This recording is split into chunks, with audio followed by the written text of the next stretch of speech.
Hello, my name is Meerah and I am a Lorekeeper in one of Yogg-Sothoth's libraries, and today I'm going to be giving you my personal thoughts on the newest Final Fantasy XIV expansion that came out in June, Dawntrail, from an Indigenous perspective, because I am Indigenous. I also wanted to present a few of my theories in the last part of the video. There will be spoilers in the last part of the video. I'll try to keep it spoiler-free before that though. So a little bit about me. I'm Native American, I'm Muskogee and Jawlegi. The government names would be Muskogee Creek and Cherokee, but those are our traditional names. Both are tribes that made their homelands in the southeastern part of North America, but were almost entirely forcibly removed to Oklahoma during the Trail of Tears. I'm going to keep this video as short as I possibly can because I have a lot of feelings and a lot to say. But yeah. So, little summary, Dawntrail takes place in the Etheria's equivalent of North and South America, with the first half taking place in Yogg-Tural, or South America, and the second half taking place in Zok-Tural. And from what I understand, we still have other places to visit in both continents, so I'm really excited for that. Urqopacha and the Pelu Pelu are heavily based on the area and the cultures around the Andes Mountains. The Inca specifically stand out to me. A lot of the architecture and the clothing that is used, I mean, the Yaquoy settlements look just like Machu Picchu. Just saying. Kozama Uga is most likely based on the Amazon River Basin area in South America, while Yoctel seems to represent some part in the Amazon jungle, probably specifically in the central and southern parts of South America, because we have a lot of like impact craters from ancient meteors there, from what I understand, and that is what Yoctel is. Tuliolal is very Aztec with its architecture, but I also saw some Mayan influence in there too. The Quetzal gear, for example, is the Land Guard's gear. You can also get it, I think, for orange tomestones, is a reference to the Quetzal bird and the entity Quetzalcoatl, both of which played and play vital roles in Aztec culture and religion. Valdegarmanda is very obviously also based on Quetzalcoatl or Kukulkan in Mayan. Moving on to Zok-Tural, which is really my area of expertise, because Shalawani is literally just Oklahoma. Literally. You have several indigenous tribes occupying the same space. You have a desert, a lake, a forest, grasslands. You have southwestern indigenous style buildings seen used with the Shitona and the Tonawawata, the Viera and the Hura of Tural, and the Hetzaro, which are the Turali Mikote clan, which are clearly based on Plains indigenous tribes, based on like their settlements and the aspects of your culture that you learn about through their side quests. You also see settlements that are reminiscent of Wild West era oil towns, which makes me think this is definitely Oklahoma, because we still have towns that look like our downtown areas, and a lot of the small towns there look just like that. I don't live in Oklahoma anymore, but it's where I grew up, and I know a lot about its history. I love it there. It's great. North of Shalawani is Yasulani, or at least it was, and it was home, or is home, to similar folks, with Hetzaro, Tonawata, and Shitona being found there.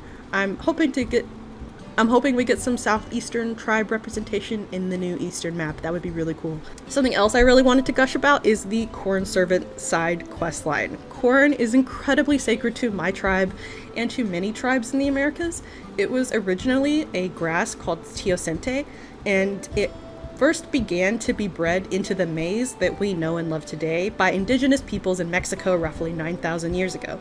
There was no corn anywhere else in the world until we invented it, and I think that is just so cool, and that's part of why it's so important to our cultures. It can be prepared in so many ways, but in this one quest, the Corn Servant specifically mentions preparing it with ash, which is one of the ways my tribe prepares it, and a lot of southeastern tribes prepare it. Making it this way with the correct instructions helps to break down the outer shell of the corn and release its nutrients. It's really good if you're deficient in vitamins. My tribe calls it softy, other tribes call it other things. It's like a corn porridge. Think oatmeal, but made with corn. It's really good with a little bit of sugar in it for breakfast, or with a little bit of like spice in it for dinner. It's just comfort food, and it's amazing, and I miss it so much. I recently moved across the country, and there's nowhere to get softy here, and I don't have the means to prepare it myself, so I'm just gonna have to have it when I go home, I guess. The corn servant as a character also reminds me a lot of our corn creation myths. The way he talks and seeks to provide for the hungry is very much the same as our corn mother. Moving on, the architecture and the way the different cultures behave just made me feel so at home and nostalgic. Another side note, the Wachumeki Meki delivery quest lines are absolutely wonderful. I especially loved the ones that are for botanist and miner and the ones that are for weaver, carpenter, and leatherworker. You learn a lot about the Shitona, which are the Turali Vieira and their culture, and you also learn a lot about all the other cultures through the weaver, carpenter, leatherworker questline. This particular questline is where the characters involved are cataloging oral traditions of many different peoples of Tural that don't typically have a written record, and we help them with the bookbinding. This one meant a lot to me because that's an issue that those of us who come from cultures where stories and history are passed down through song and speech rather than writing, and only after colonization did we really start to write things down or have stuff written down for us. I also know how to rebind books, and it's one of my favorite hobbies and crafts to do, so I just had a really good time with this questline. I really appreciated it. Whoever wrote the Wachumeki Meki quests did a fantastic job. They're so good. So is the corn servant side questline. Honestly, I've done all the Dawntrail side quests and I loved them all.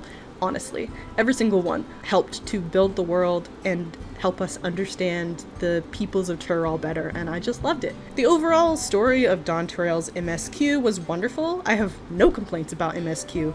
The second and third arcs messed me up, and I cried so hard for days after I finished it. It's a wonderful story that deals with a lot of complex themes. Wuklama is great.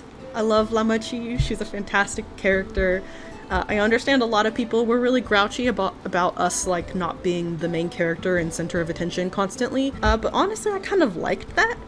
There was a lot of stress in Endwalker and having the entire world on our shoulders and the intense pressure of being the savior of the star and the chosen one of Hydaelyn.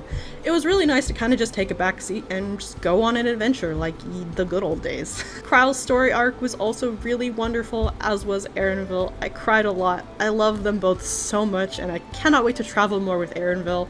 They're both such lovely characters, and I hope that we get more MSQ stuff with them. I was gonna make a second video about my Dawntrail theories, but I think I'm just gonna talk about them here, put it all in one video. Heavy spoilers ahead. I believe that the next areas we will visit are, as I mentioned before, the unfogged regions of the new map, which are called Loazaniheta, which is an area east of Shah Lawani, and Tayaktiak, which is south of Yoktel. I'm thinking that in Loazaniheta we will see one or several Wallachie settlements, which are the blue mages. We haven't seen any of their settlements yet. They're known to be from northern Zoktural, so yeah, that would be cool to see them. I would also really like to see an intact Shitona village onto my Alexandria theories, because really those two unfogged areas of the map, they're not really theories. That's basically confirms that that's where we're gonna go next. I have a lot of questions, but here are my theories pertaining to the last part of MSQ. So this is heavy spoilers. Do not keep watching if you have not played Dawntrail. My theory is that the Alexandrians come from the 9th reflection or maybe the 11th, which are both in close proximity to the 12th, which was rejoined during the Calamity of Lightning. Or it could be the 12th, I'm not quite sure.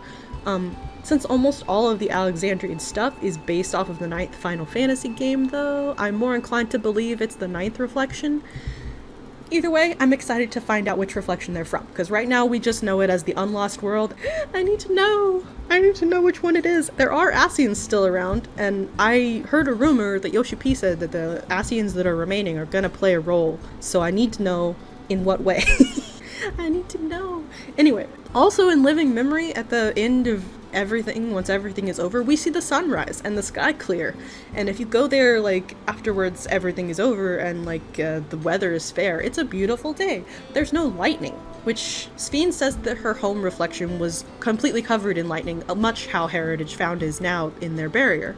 It's heavily implied that Sphene already drained the entire world beyond their barrier of ether, so their homeworld, their home reflection is implied to just be a dead husk now. There's nothing left. The Scions also mentioned that the area in barrier is a partial rejoining, so yeah, I just want more information and clarification on the reflection, which reflection it is, if it was fully rejoined, what happened to the rest of the reflection. Like, is there just a hole in that area where Alexandria used to be? I need to know. I have questions and I need answers. So, yeah. And the last thing that I want to mention, probably the thing that's the biggest brainworm for a lot of people, is the relic, the artifact. When Sphene uses it, it has Azim's symbol appear on it, which is both the alchemical symbol for gold, which, interesting because the golden city, and the cosmological symbol for the sun. So all convocation crystals have a constellation on them, except for Azim's, which is the symbol for the sun. The crystal inside the relic is also orange when in use, just like our convocation crystal. It's known that the relic reacts to dynamis, or fervent wishes, and can transport people from one dimension to the other, as it did with the Mulala when it transported them from the source to whatever reflection Alexandria is from. I believe that maybe this relic is ours, or was ours, while we were Azim. I have no idea, but it definitely seems like a tool that the Shepherd to the Stars would have had. So that's my theory. And it's very clear that the relic is going to be a huge part of the plot in the future based on the last cutscenes in 7.0. So I'm very excited to see where that leads. I'm very excited to find out what that's all about. I'm just excited. I really enjoyed Dawntrail. 10 out of 10. It's my favorite expansion so far. I really didn't think anything could take Shadowbringer's crown, but this did it. It did it for me. I just loved everything about it. I feel like I rambled a lot. If you made it this far, thank you for watching and listening to me babble on. And I hope to see you next time here in the library.